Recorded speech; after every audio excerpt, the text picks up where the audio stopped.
Hashtag Dagan's Dinner, mga fried chicken with kamamis rice. dyan sa ating mga Zombie Mama's own Zombie version. Mamas. So, for today's video po, ako po ay gagawa ng aming dinner. So, ayan po, ang aking pong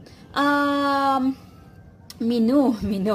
Aking pong lulutuin ngayon ay fried chicken. So, ayan po, niready ko na po ang aming para fried chicken, no?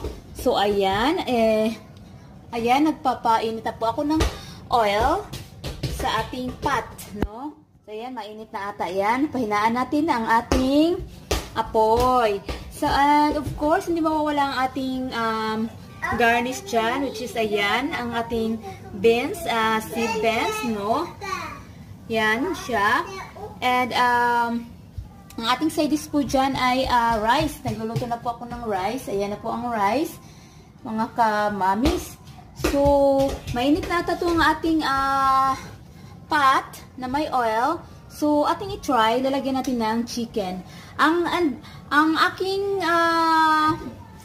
ano dyan, ang nagre-request po dyan, ito po ang aking baby boy at ang aking baby girl.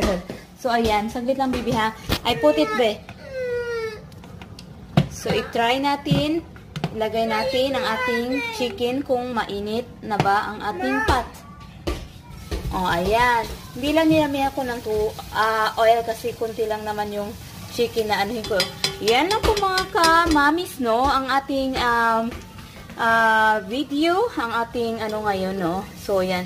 Thank you for watching, mga ka-mamis. I hope you like it.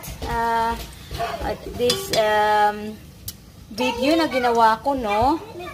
Yan. Si-share ko lang po sa inyo ang aking mga kunting ano dito sa bahay. Kaalaman ko. So, ayan. Babush, mga ka-mamis. Have a nice day.